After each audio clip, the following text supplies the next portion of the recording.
Why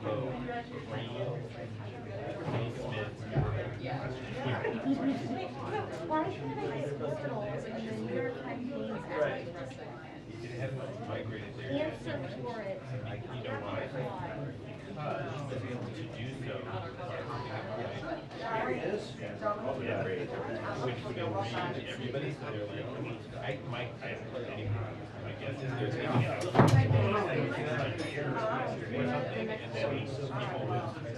What if you went to the New York Times app and the only thing there is you log in is your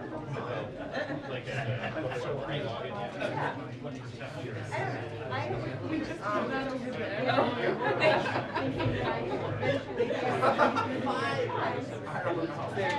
There she's on hold. Yeah.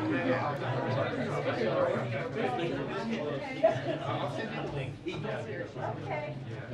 I like refused to log it. That's something I do. So I was just waiting to get it in the show time so I wouldn't have to like jump off the train.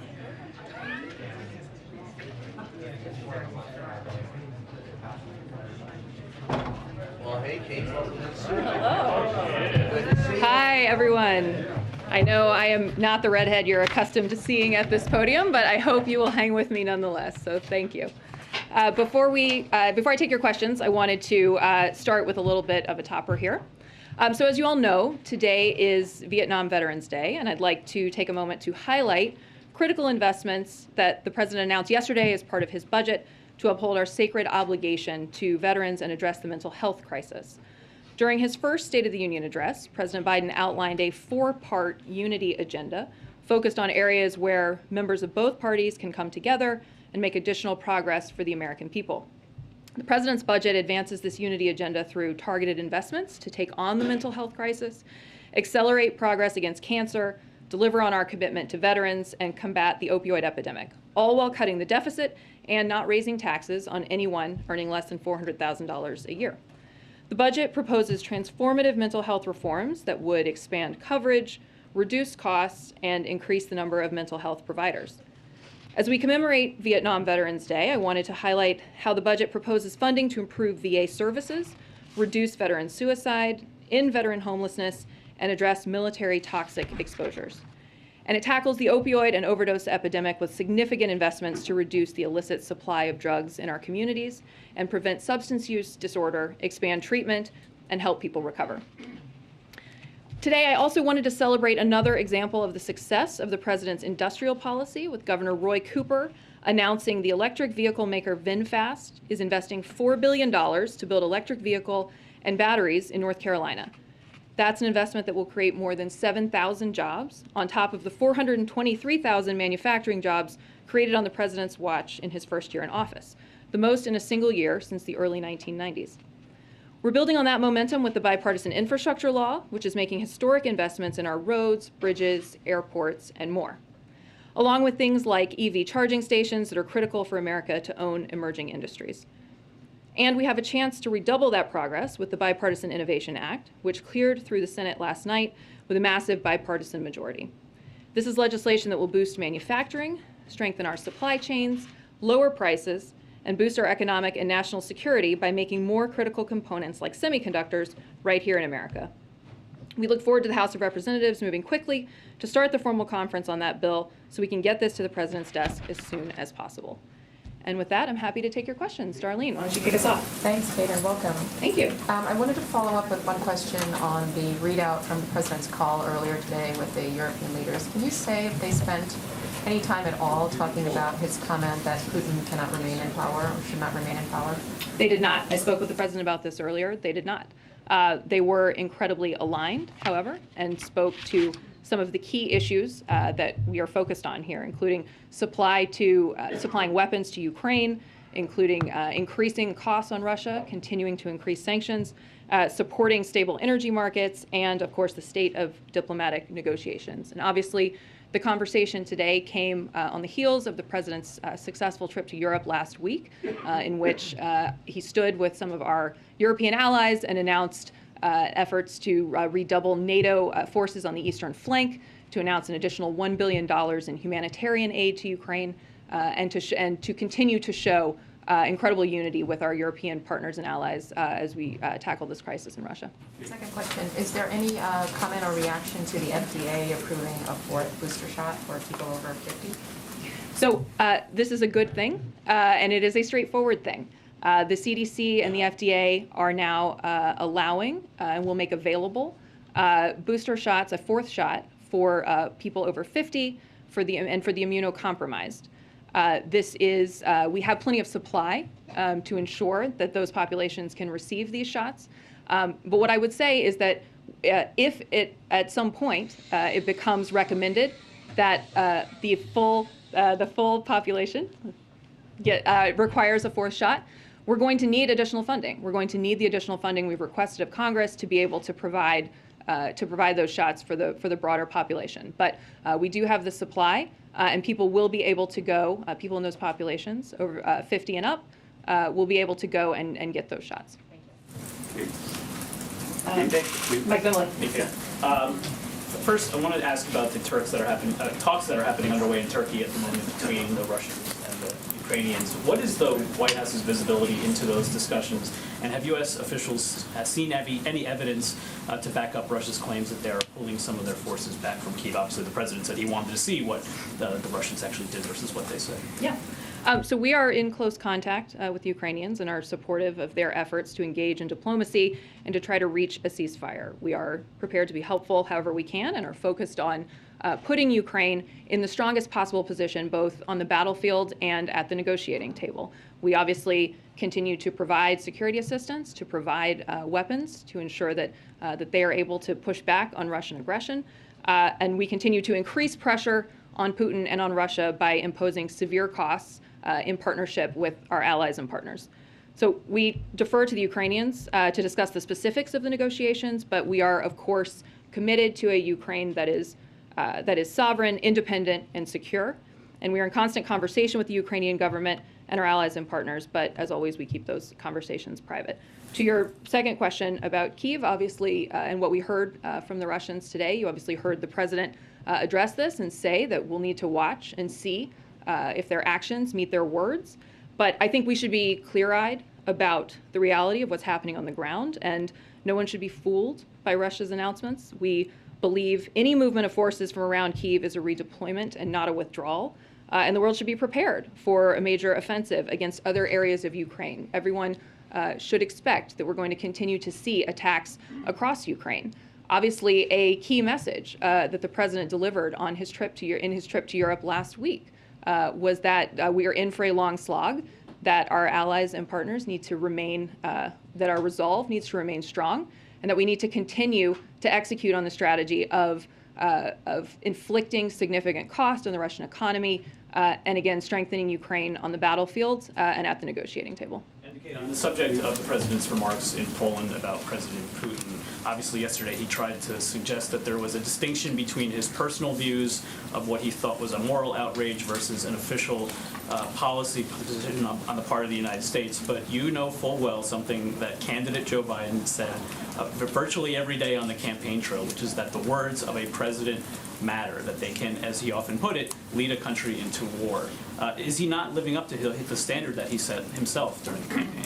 Absolutely not. I think the words of the president here were incredibly powerful. He spoke personally about the moral outrage that he felt, which is shared by people all across the world.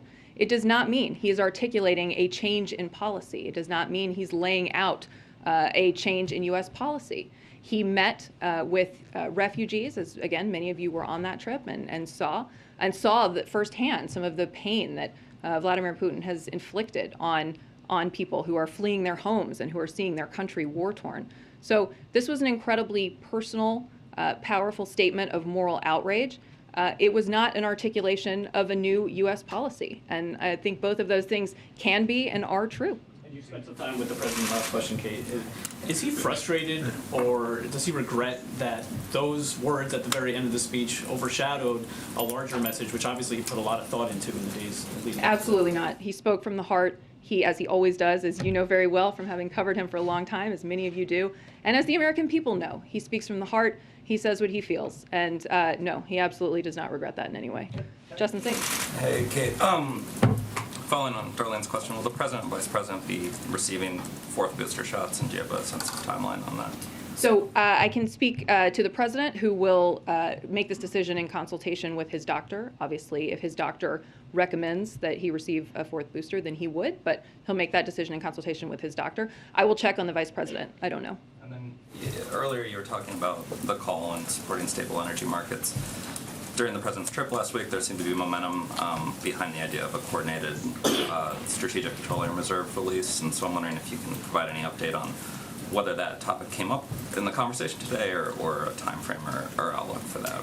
I can only say that they spoke to the stability of energy markets writ large and the need to keep them stable. I don't have any specifics to preview in terms of any coming announcements. What I would say more broadly, of course, is that obviously President Biden is very focused on ensuring that we minimize fluctuations as much as possible at the gas pump and prices in general for American families. He is doing everything he can to combat Putin's price hike here at home. That's why we did the initial coordinated release of 60 million barrels from the Strategic Petroleum Reserve. And he will continue to focus on this, but I don't have any specific preview that I can give you at this time. And then last one, our friends over the Journal yesterday reported that members of the Ukrainian peace negotiation team had exhibited signs of a potential poisoning. I'm wondering if that was something the U.S. has been aware of, tracking, and if you sort of ascribe responsibility to the Russians. So we are certainly aware. We are obviously alarmed by these reports, especially given the fact that this is something that historically has been in Russia's playbook. But I do not have any confirmation at this time, except to say that we are aware. Caitlin? Thanks, Kate. You just said, and the Pentagon is also saying the same thing, that any movement of forces in Ukraine, of Russian forces, is not a withdrawal but a repositioning. Is that based on intelligence, or what is that based on? That is based on the fact that we need to see what the Russians actually do before we trust solely what they've said. We saw from the outset that they made an aggressive push toward Kyiv at the beginning of this conflict, and we have no reason to believe that they have adjusted that strategy. Obviously, we continue to do everything we can to impose costs for this decision. We will continue to execute on our strategy. But as you heard the president say, we are not going to take their word for it. We're going to wait to see what their actions look like. And the British Prime Minister said today that they won't accept anything less than a full withdrawal of all Russian forces from Ukrainian territory.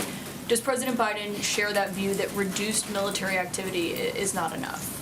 Well, we are going to allow the Ukrainians to execute on these negotiations. It's not our role to begin the negotiation. Again, our role is to strengthen Ukraine on the battlefield, to try to strengthen Ukraine at the negotiating table by applying these sanctions and costs to Russia. But I'm not going to prejudge or predetermine an outcome for that conversation. And last question for you. Jared Kushner is set to testify before the January 6th committee on Thursday virtually. Has the White House had any communication with him about whether or not you're going to waive any executive privilege claims that he could make? So obviously the president has spoken to the fact that January 6th was one of the darkest days in our country's history, and that we must have a full accounting of what happened to ensure that it never occurs again. And he's been quite clear that they posed a unique threat to our democracy, and that the constitutional protections of executive privilege should not be used to shield from Congress or the public information about an attack on the Constitution itself. And so as a result, the White House has decided not to assert executive privilege over the testimony of Jared Kushner and Ivanka Trump. And have you communicated that to Jared Kushner's team, or is this? I won't speak to private communication between our attorneys and his. Thank you, Kate. Just sort of with Russia redeploying to focus on eastern Ukraine, what is your view on whether Russia should be allowed to retain control of the Donbass region? As you're aware, they have, just today said that, that is what their demand is. And I'm wondering if the U.S. has a formalized position on that. So again, I am not going to prejudge where these negotiations ultimately net out. We are doing everything we can to provide weapons to the Ukrainian people so that they can turn back Russian aggression.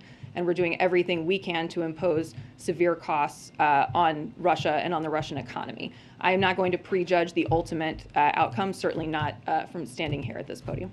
And just a quick question on the Deputy Treasury Secretary. He spoke a little while earlier and said there are more sanctions coming. This time they'll be focused on Russian supply chains. Are there any more details that you can potentially share with us on what that looks like and when that will happen? So I don't have additional specifics that I can provide in terms of announcements coming at this time, except to say more broadly, that certainly we have hit in concert with our allies and partners.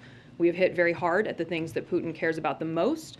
We've degrading his military, access to cutting-edge technology, chipping away at his chokehold on energy, an ability to project power and influence. And of course, we will continue to intensify. And we're not going to run out of options anytime soon. There are plenty of things that we can do, including broadening sanctions to new targets, deepening the severity of sanctions that are existing. So I don't have any specifics to announce at this time, except to say that there are certainly other options should we decide to move forward with them. Can I quickly follow? Let me ask, just follow up on the January 6th committee. Liberals have suggested that they're disappointed with the way that the Justice Department under Attorney General Garland has approached the former president. How does the president feel about this question? The president has the utmost respect for the independence of the Department of Justice and does not have any comment on that. And so the sense here is that the president has confidence in the way the Justice Department has been handling all of these cases? Again, I'm not going to speak to specific handling of cases. Obviously, the president has full faith in Attorney General Garland to run his department the way he sees fit. Okay. Hey, on the president and the coronavirus, you said there'll be consultations about a fourth shot. I wonder with the president's recent travel overseas, with several members of the White House staff coming down with coronavirus, are there any additional measures or medication, anything else that's being done to sort of protect the president's health and welfare? So, let me talk a little bit about some of the procedures and give you an overview of our policy here. So, the White House takes incredibly strong precautions in alignment and sometimes, as you all know, beyond CDC guidance to ensure that we're keeping a safe workplace, especially for the President of the United States. So all EOP, Executive Office of the President, employees who surround the President are tested on a regular cadence here on campus to screen for COVID. That is a step beyond CDC guidance to help lower the risk of COVID on campus. We do regular screening testing. The president's doctor determines if additional testing is needed in any given week in light of various considerations. So more specifically to your question, because of his travel this week, he will test in addition to his regular testing cadence. Everyone going into a meeting with one of the four principals is required to test ahead of time, and that's how we know about some of these positive cases in the first place.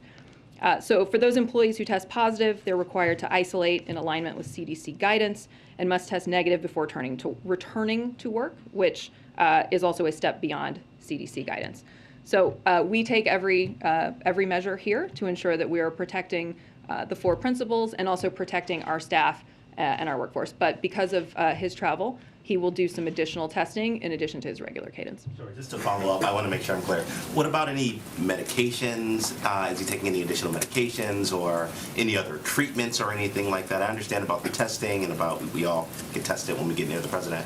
But is there anything else? That's not something that I'm not going to get into private medical information from here, except to say that the president will receive additional testing as part of his cadence to ensure that he doesn't have COVID. Yeah, thank you. Just to follow up on that, when was he last tested? And I guess we presume he was negative because he's with the Prime Minister. Yes, I will get you the date. I want to say, I actually want to say it was yesterday, but because I think we announced it publicly yesterday. So I believe his last test was yesterday, and yes, it was negative. He said yesterday that he would be willing to meet with President Putin again or talk to him. I'm wondering what specific circumstances need to be met for such a meeting to take place? Well, I think he articulated pretty clearly that it would depend on what President Putin wanted to talk about. Now, I'm not going to set preconditions for a conversation between President Biden and President Putin, except to say that we have been very clear, and President Biden has been very clear, that there needs to be tangible de-escalation from Russia and a clear, genuine commitment to diplomacy before the president would have that kind of conversation. Yeah, and on the COVID funding, do you have any update? I know you say you need the money, but do you have any update on the negotiations? It seems like there are serious conversations happening up on the Hill. Do you have any sense of when or how this might be resolved? Are you more optimistic than you were last week, for instance? Well, we're continuing to push. I mean, this funding is important. It's going to be important to ensure that we are well funded in the event that another variant comes along, or in the event that we see another wave that we need to be prepared for. So, we view this funding as really critical. We've been working with Congress, as you know well, for the last several months. They know that we need the funding to stay ahead of the virus. They're also aware of some of the specific details, like, for example, that already the uninsured fund has stopped accepting claims. And we've been forced to cut monoclonal supply to states by a third this week. So there are real tangible impacts to not having this funding. I think there is widespread agreement that funding for vaccines, tests, and treatments is urgent and critical. And we need to see this urgency from Congress, and we're going to continue to push. Thanks. Ukraine is now asking for security guarantees as part of these negotiations. What kinds of guarantees is the U.S. willing to provide to ensure Ukraine's sovereignty?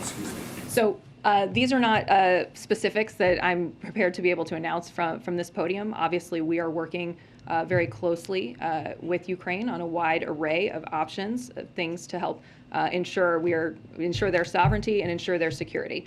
Now, some of that is providing the weapons that we're providing. Some of that is continuing to push on sanctions and costs on Russia. But I don't have any specifics to preview for you on any discussions about security guarantees. And on the concern over chemical weapons, with Russia now seeming to make some concessions and at least promising to reduce military activity, are you still as concerned that Russia could use chemical weapons, or is that threat seen as diminishing? We continue to prepare for every contingency. We obviously take seriously a wide array of potential options. There has been reporting in the public sphere over the last weeks about all the work that our teams are doing to prepare for eventualities. So I'm not going to rate the likelihood of one or another outcome, except to say that our teams are preparing for all eventualities. And the president has been very clear that we will respond with severe consequences, as we have responded with severe consequences to every action Russia has taken up until this point. And just a similar question with regards to China. Do you see Russia's promise to somehow pull back some of its forces as a sign that China is not willing to or will not be assisting them? So I don't have any updated guidance beyond what you all heard from Jake, for example, last week about us not having seen any evidence of China providing any sort of military assistance to Russia. Thank you, Kate. There are reports that the administration is going to require COVID vaccines for undocumented migrants at the southwest border, just as Title 42 is expected to end and right after the fourth shot got FDA approval. You just highlighted the impacts of not having enough COVID funding when it comes to paying for shots for the uninsured and sending shipments of treatments to states. So why would the administration give out free vaccines to undocumented migrants but not to, for instance, uninsured Americans? Well, to be clear, we have the supply that we need in this moment to vaccinate Americans here in this country. I don't want to conflate those two things because I think that's not an accurate representation of what I said. We have the supply that we need to vaccinate Americans. What we are asking for is funding to prepare for future eventualities and to ensure that we have what we need as we move forward. Now, on your question about the border, this is nothing new. The effort to vaccinate migrants in our care and custody has been ongoing for months. ICE has been providing vaccines to migrants since the summer of 2021, and we're always assessing the situation and addressing protocols based on changing CDC guidance. But in order to ensure the safety of border communities, and the workforce, and the migrants themselves, DHS is now requiring age-appropriate vaccinations for non-citizens who are taken into Border Patrol custody. But again, this is consistent with overall CDC guidance for those entering the country, be it by air or land. And we know that vaccinating people is the best way to protect from the virus and to protect against the spread of the virus. Can you clarify that the New York Times story framed it as something that was about to get underway in certain sectors of the southwest border? is this requirement for a vaccine. Is that accurate? Is that something that is going to take place? Because, and the reason I ask is, if you're talking about future supply, and this is a future effort, how are those two things not sort of in conflict? Well, as I said, it is actually nothing new. I mean, we have been vaccinating migrants in our care and custody for many, many months. So ICE, as I said, has been providing vaccines to migrants since the summer of 2021. So this is not anything new, as we know that this is, again, the best way to protect people from the virus and to prevent the spread of the virus is to ensure that they're vaccinated. Title 42 is about to end then? I have no announcement that I can make on Title 42 And at then this time. on Ukraine, yesterday, did the president accidentally reveal a previously unknown effort for the U.S. to be training Ukrainian forces in Poland during his answer in the press conference? No, the troops that he met with in Poland routinely interact with Ukrainians. That is something that's known. Many of you were, again, on the trip with us. That is something that's known. That is in no way revealing compromised information. That being said, there's nothing further that I have to say on that beyond what the president said yesterday.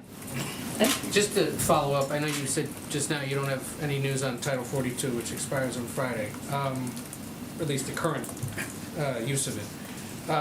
When we were in Europe, the president announced that he's admitting 100,000 Ukrainian asylum seekers.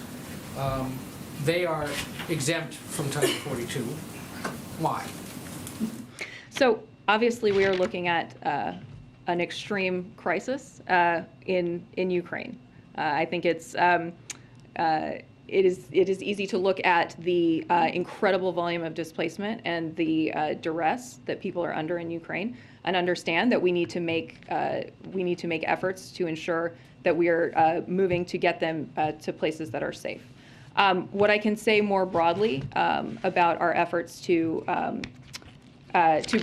bring 100,000 Ukrainian refugees into the country is that, we anticipate that most of these refugees will want to stay closer to home, will want to stay in Europe, but we are making we are putting forward this effort to ensure that we're able to accommodate 100,000. Obviously, on the specifics of that, I have to refer you to the State Department on the specific workings. But it is important, as you heard the president say when we were overseas, it's important for the United States to do its part, and for those countries bordering Ukraine to not be the only ones to shoulder the burden. You heard him talk about that while we were on the ground in Warsaw. Understood. So the policy decision's been made that the war in Ukraine and the displacement of those people is more urgent to the United States than the displacement of millions of people due to earthquakes, hurricanes, and political strife in this hemisphere.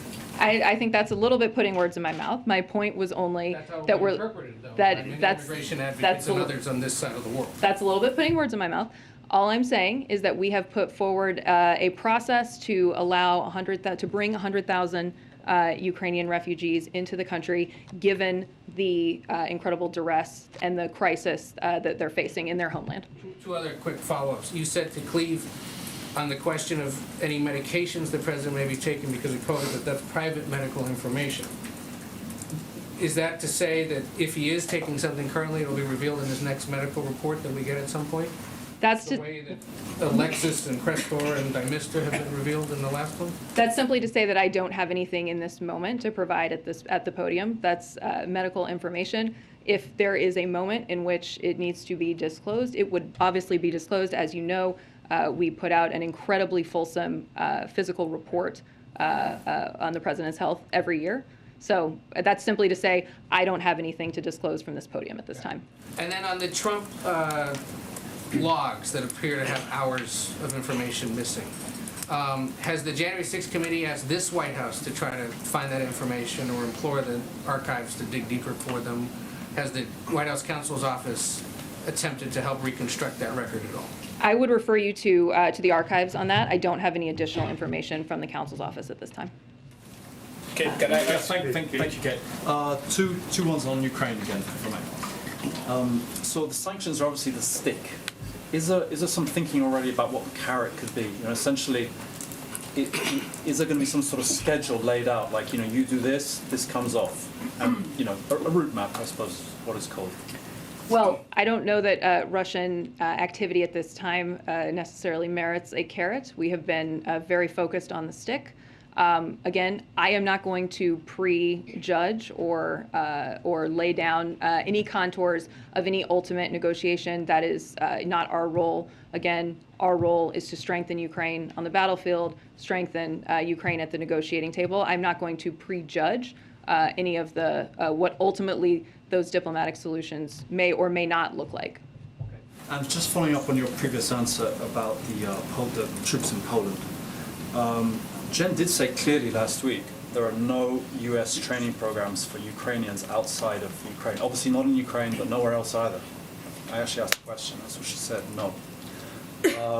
So the president yesterday, and I've got his quote here, was very clear. He said when he had this chat with the U.S. troops, he said it was all about them helping to train the Ukrainian troops that are in Poland. So are they training them in Poland or are they not training them? Well, as I said, there is regular interaction between Ukrainian soldiers in Poland and the U.S. troops that the president saw on the trip.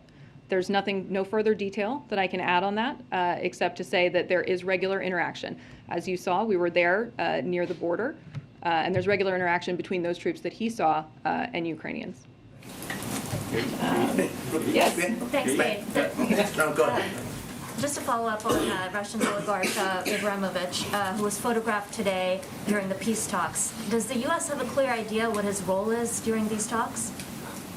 I don't have more to say from this podium about his role. That is something that I'm simply not equipped to speak to in this moment, except to say again, of course, that we are looking at the allegations into potential harm to him and tracking very closely. And just to follow up on the refugees, the 100,000 announcement from last week, we were told that there would be a range of legal pathways for them, and that would be announced. Is that something that you guys are still working on, or can we expect details about that program soon? It is, and to meet the commitment that the president laid out to welcome 100,000 Ukrainian refugees, we're considering the full range of legal pathways to the United States. So that includes the U.S. Refugee Admissions Program, that includes parole, that includes immigrant and non-immigrant visas. So we are continuing to work through those options.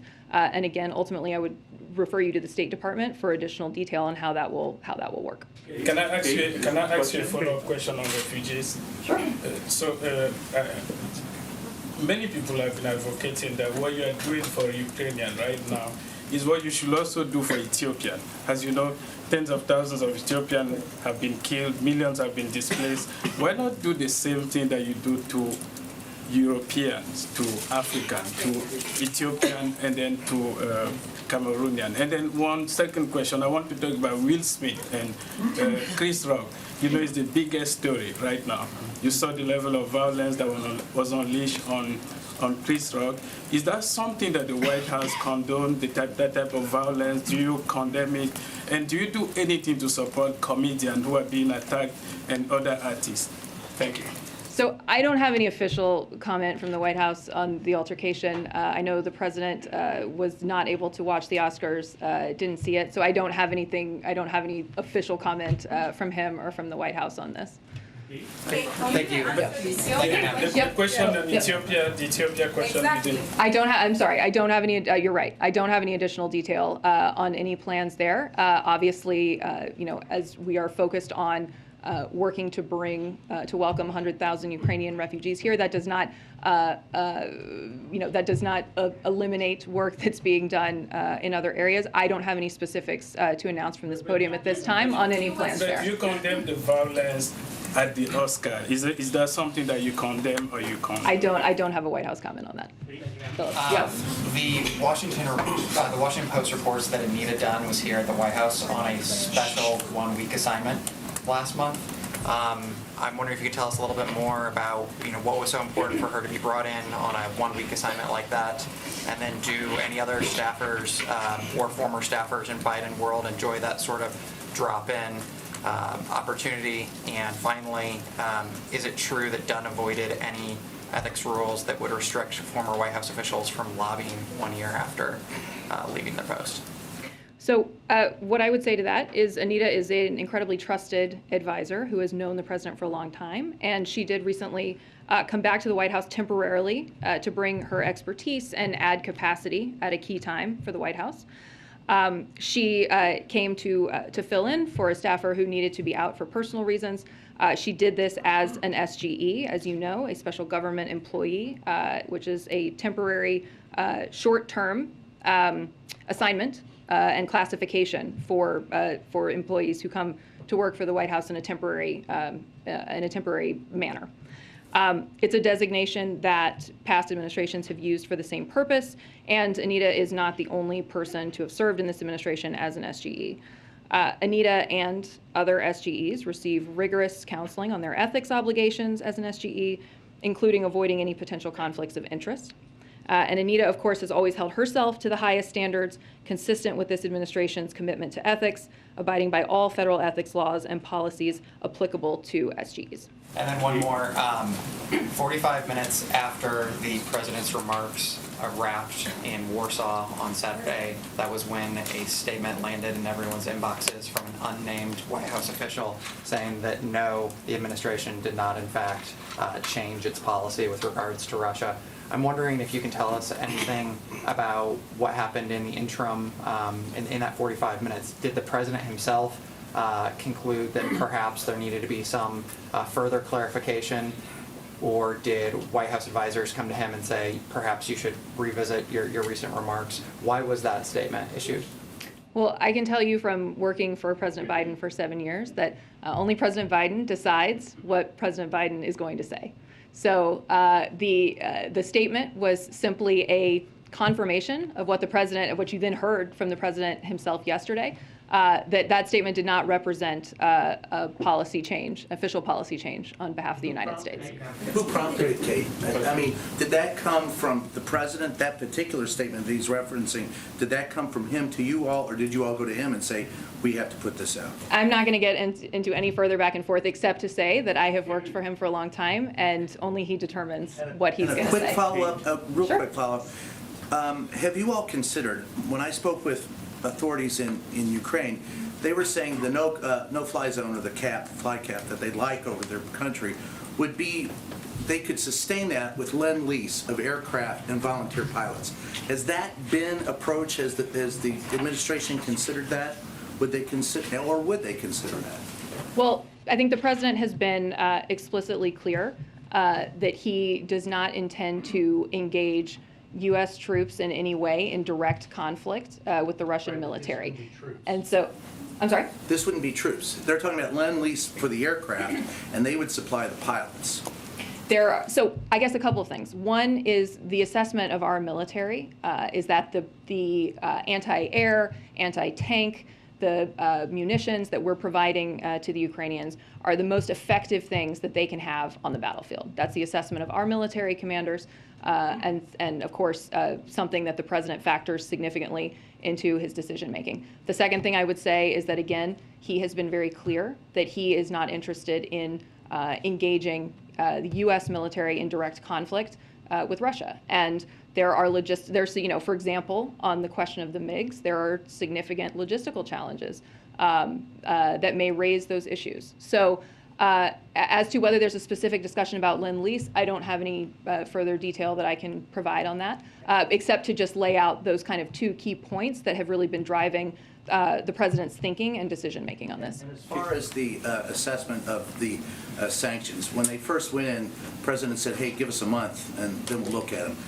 Been a month. You happy, or what would you like to change, or are you satisfied with where they're going?